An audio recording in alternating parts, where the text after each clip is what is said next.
రాష్ట్రాల్లో కొంచెం గట్టిగానే వినిపిస్తుంది. తమని కాదని అల్లు అర్జున్ ప్రత్యర్థి పార్టీలో ఉన్న తన ఫ్రెండ్ కి సపోర్ట్ చేయడంతో నాగబాబు సోషల్ మీడియా వేదికగా గట్టిగానే కౌంటర్ ఇచ్చాడు. దాంతో హర్ట్ అయిన బన్నీ ఫ్యాన్స్ డైరెక్ట్ గానే మెగా ఫ్యామిలీని ట్రోల్ చేయడంతో వివాదం మరింతగా ముదిరింది.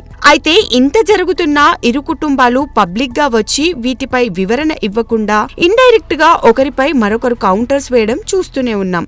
తాజాగా పుష్ప 2 డిసెంబర్ 5న రానున్న సందర్భంగా మెగా ఫ్యాన్స్ కూడా తమ ట్రోల్స్ కి గట్టిగానే పదును పెడుతున్నారట. అయితే భారీ బడ్జెట్ తో రానున్న ఈ సినిమాపై మెగా ఫ్యాన్స్ ఎఫెక్ట్ పడకుండా గట్టి స్కెచ్ వేశారట మూవీ మేకర్స్. ఇక మూవీ ప్రమోషన్స్ లో భాగంగా డిసెంబర్ 4న రాజమండ్రిలో ప్రీ రిలీజ్ ఈవెంట్ ను నిర్వహించేందుకు నిర్మాణ సంస్థ రెడీ అవుతోంది. అయితే ఈ ప్రీ రిలీజ్ ఈవెంట్ కు AP deputy CM Pawan Kalyan ముఖ్య అతిథిగా ఇన్వైట్ చేసే ఆలోచన చేస్తున్నారట మేకర్స్. ఒకవేళ పవర్ స్టార్ వస్తే మెగా ఫ్యాన్స్ అంతా మూకుమ్మడిగా సపోర్ట్ చేస్తారని ప్లాన్ వేస్తుందట చిత్ర బృందం.